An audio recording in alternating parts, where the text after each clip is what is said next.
Welcome back students to chapter 8 How do organisms reproduce? Part 5 Female reproductive system.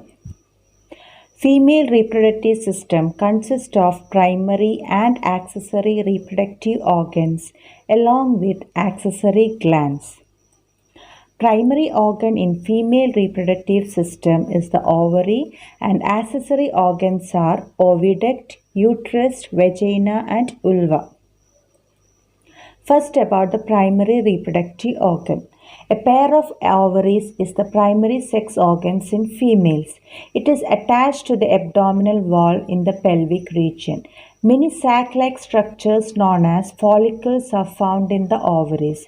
Each follicle contains female reproductive structure called ovum. At the time of birth, a female already has thousands of immature ova in their ovaries. Many of these degenerate during childhood. So this is the structure of the ovary. Ovary is located in the pelvic region on both sides of the uterus. Ovum. Ovum is haploid. Ovum start maturing when the female reaches maturity. The mature follicle in which ovum is present is called Graafian follicle. Every 28 days, one of the ovaries release an ovum. The follicle ruptures to release ovum. This is called ovulation.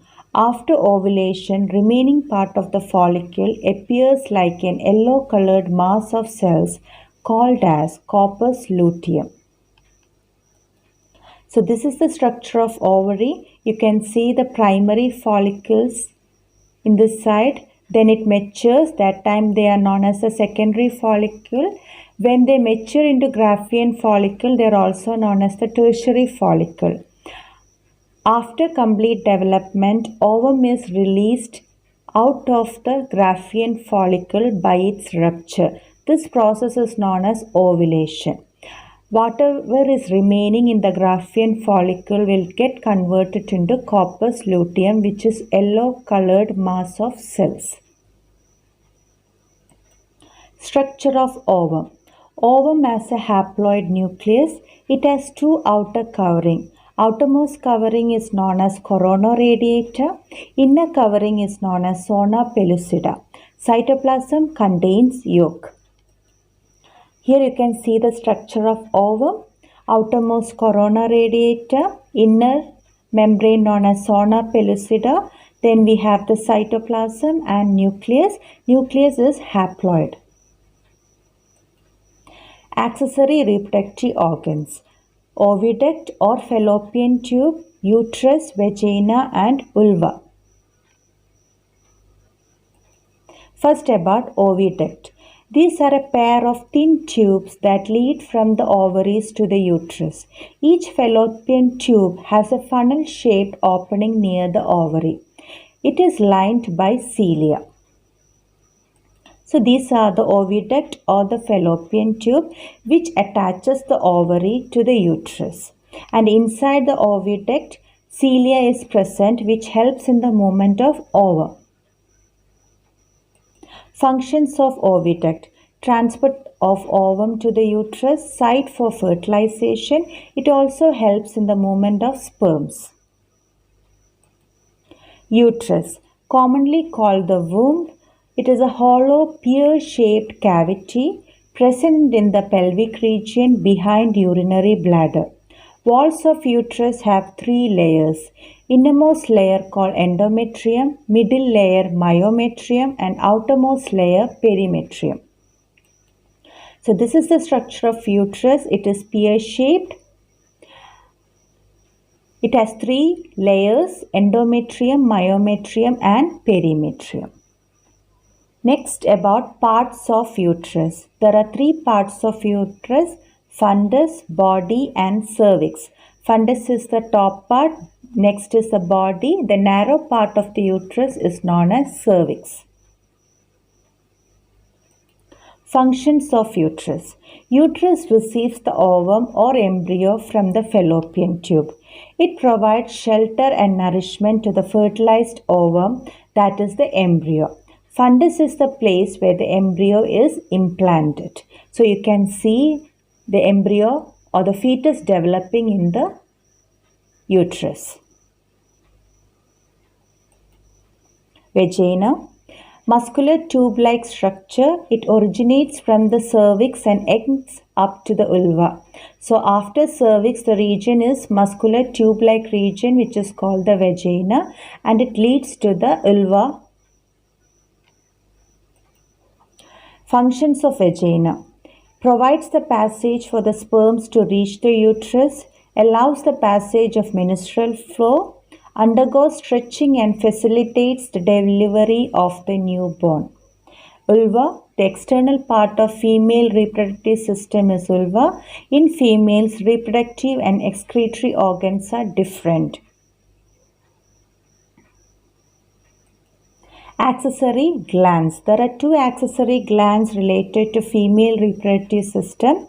Bartholin's gland. They are located at either side of vaginal opening. They secrete a fluid for the lubrication of the vagina. Mammary gland. They help in lactation, that is production of milk when the newborn is delivered. Now moving to reproductive cycle. Primary oocyte or the immature ova that are formed at birth enter into maturation phase at the time of puberty. This onset of menstrual cycle at the time of puberty is called menarche. Maturation of oocyte into mature ova and the subsequent changes take place in female reproductive system is called menstrual cycle. It is a series of changes that the female undergo every month. Average duration of a menstrual cycle is 28 to 30 days. Every month, the ovary releases a mature ova. This ovum may be fertilized to form a zygote.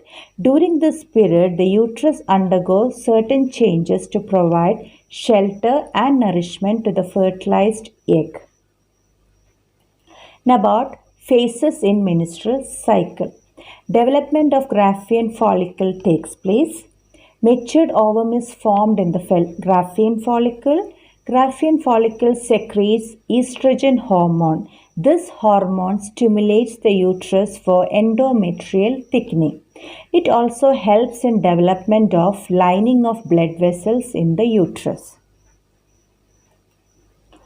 So this diagram shows menstrual cycle which is taking place in female reproductive system. So it is taking place in 28-day cycle. So from day 1 to day 6 in the uterus, menses takes place, and in the ovaries, the maturation of follicle will take place. By the 14th day of the menstrual cycle, ovulation process takes place. At that time, in the uterus, the endometrial lining become more thicker. By the 21st day, ovum will be already released. Corpus luteum will be formed. This corpus luteum will help more thickening of endometrial lining.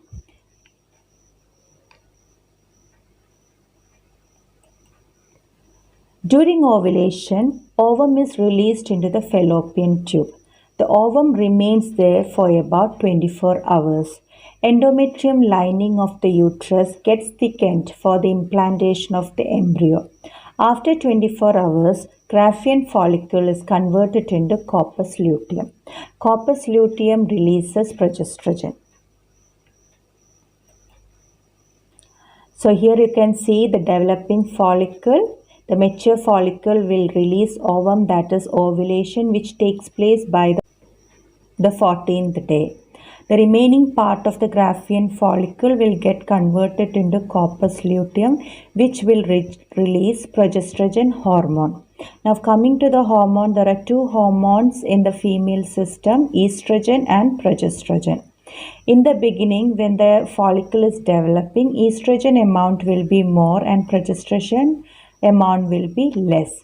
During ovulation, estrogen amount will increase but progesterone amount will be low.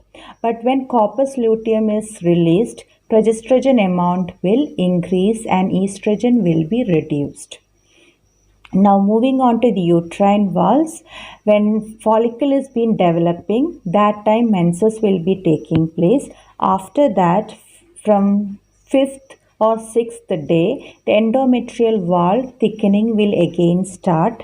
By ovulation, almost half it will be over, but by the release of progesterone hormone, the thickening will again increase. And if the ovum is not fertilized, again menses will take place by the 29th or the 30th day. Progesterone helps in further thickening of the uterus. After this phase, there are two possibilities. First one, if the ovum undergoes fertilization, zygote develops into embryo gets implanted in the uterus for its nourishment. Second case, if the ovum remains unfertilized, degeneration of the ovum takes place, endometrium lining, blood vessels and degenerated ovum shed off and get discharged through the vagina. This is called menstrual bleeding or menses. New ovum starts developing in the ovary and the cycle continues. So this is another chart. So 28 days cycle, from day 1 to day 5 we have menstruation or menstrual bleeding or menses or periods happening. From day 6 to day 10th normal cycle it is. From day 11 to day 16 it is considered to be the fertile state. Day 14th ovulation take place, so it is the most fertile day. It is fertile day because ovum is available for fertilization. From day 17 to 28, thickening of the endometrium wall will continue. By 28th day, if fertilization does not take place, this cycle will again repeat. Menstrual bleeding lasts for 3 to 5 days. It is also called menstrual period. The entire process is called menstruation. This is another chart showing the phases of menstrual cycle, 28 days cycle. Here we come to the end of this video. Thank you for watching.